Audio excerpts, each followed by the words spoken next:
जंगल में एक नदी बहती थी और इस नदी के इर्द गिर्द पीपल के एक दरख्त पर कौवे का घोंसला था और दूसरे नीम के दरख्त पर मैना का घोंसला था। दोनों में गहरी दोस्ती थी। कौवा बड़ा चालाक और सियाना था, हर वक्त चालाकी से काम लिया करता था। इसके बरक्स मैना सीधी और रहमदिल जानवर थी और वो हर किसी के काम आती थी। इसके बरक्स कौवा सारा दिन जंगल में इधर से उधर उड़ता फिरता और जो खाने की चीज नजर आती झपट कर ले उड़ता। एक रात मैना के घर मेहमान आ गए। मैना खुशी खुशी खाना पकाने लगी। मेहमानों के बच्चे मैना के बच्चों के साथ खेलने में मसरूफ हो गए। इत्तेफाक से नमकदान में नमक खत्म था। मैना बड़ी फिक्रमंद हुई। अब रात गए वो नमक कहाँ से लाती। सोचा चलो कौवे के घर से नमक ले आती हूँ। मैना जल्दी से कौवे के घर का दरवाजा बजाने लगी। कौवे के घर में अंधेरा था। कौवा अंदर से चीखा, कौन है? क्यों दरवाजा पीटा जा रहा है? मैना बोली, अरे मैं हूँ भाई कौवे, तुम्हारी बहन मैना। कौवा बोला, ओहो, शायद मैना मेरे लिए खाने की कोई चीज लेकर आई है। कौवा दौड़ता हुआ दरवाजे पर आया। जल्दी से दरवाजा खोलते हुए मोहब्बत से कहने लगा, ओहो मैना बहन, भला इतनी रात गए खुद क्यों आई? मुझे बतला देती तो मैं खुद आ जाता। मगर जब उसने महसूस किया कि मैना के पास तो कुछ नजर नहीं आ रहा तो बड़ी मायूसी हो गई और रूखे अंदाज से बोला, क्या बात है? वो कौवे भाई, माफ करना, आपको रात गए तकलीफ दी है। मुझे कुछ नमक चाहिए। घर मेहमान आ गए हैं।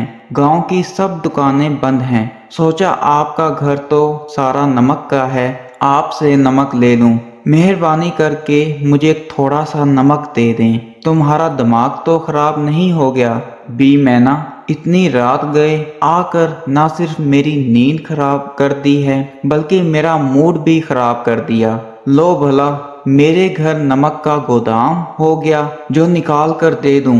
जाइए जाइए अपना काम करें। मैना बोली, आपका घर नमक का है, वैसे भी झड़ झड़ कर देगर जगहों पर गिरता रहता है। थोड़ा सा निकाल कर दे दो, खाने में डालना है। अरे जाओ जाओ, क्या मुझे परेशान करने आ गई हो? कौवे ने गुस्से से आंखें निकालते हुए कहा। मैना कौवे के तर्ज अमल से बड़ी हैरान हुई। वो सोच भी नहीं सकती थी कि कौवा इतना मगरूर और एहसान फरामोश होगा। उसने कहा, ऐ कौवे भाई, कुछ तो ख्याल करो। मैं हर वक्त तुम्हारे काम आती रहती हूँ और कभी तुम्हें किसी जरूरत पर मायूस नहीं किया है। आज पहली बार मजबूरी में तुमसे जरा नमक मांगने क्या आ गई? तुम मुझ पर बरस पड़े हो। अरे जाओ बी मैना, खामखा लेक्चर ना दो। और ये कहते हुए घर का दरवाजा बंद कर दिया। मैना की आंखों में आंसू आ गए। उसे कौवे से इस किस्म की कतई उम्मीद नहीं थी। बेचारी आंसू बहाती घर वापस आ गई। बेचारी मैना ने मेहमानों को बगैर नमक का खाना खिलाया। वाकई कौवे ने बड़ी बेहिसी का मुजाहरा किया था। खाना खाकर सब सो गए। अचानक ठंडी हवा के झक्कड़ चलने लगे और आसमान पर हर तरफ बादल छा गए और फिर बारिश होने लगी। बारिश की तेजी की वजह से दरख्त शोर करने लगे। हवा के झकड़े दरख्तों की टहनियां झूलने लगे। बसेरा करने वाले परिंदे अपने अपने घोंसलों में दुबकने लगे। मैना का घर तो मोम का बना हुआ मजबूत था, बारिश से और मजबूत हो गया। मगर कौवे का घर जो नमक का बना हुआ था, बारिश के एक ही रेले में तितर बितर होकर पानी में बहकर खत्म हो गया। कौवे का बुरा हाल हो गया। सारा दिन भीगता हुआ इधर से उधर छुपने की कोशिश करने लगा। किसी जानवर ने भी इससे इजहारे हमदर्दी नहीं किया।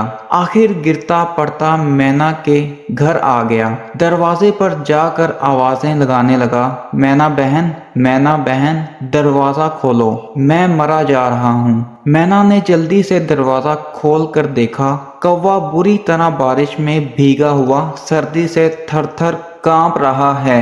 मैना ने जल्दी से कौवे को घर में बुलाया और एक कमरे में ले जाकर उसे गरम गरम बिस्तर पर लिटाकर इस पर लिहाफ डाल दिया। गरम चीजें खाने को दी। कौवा बड़ा शर्मिंदा हो रहा था कि उसने मैना के साथ कितना खराब सलूक किया था। मैना भी उसे मना कर सकती थी, मगर मैना ने मेरे से बदला नहीं लिया। वो अल्लाह से तौबा करने लगा। सुबह मैना गरम गरम चाय और अंडा लेकर कौवे को नाश्ता करवाने के लिए कमरे में पहुंची और आवाज देते हुए बोली, उठिए कौवे भाई, नाश्ता कर लें। बार बार आवाज देने पर भी कौवा नहीं बोला। मैना ने घबरा कर लिहाफ उठाकर देखा, कौवा मरा पड़ा था। उसे अपने सलूक और जुल्म की सजा मिल चुकी थी। जो जैसा करेगा वैसा ही भरेगा।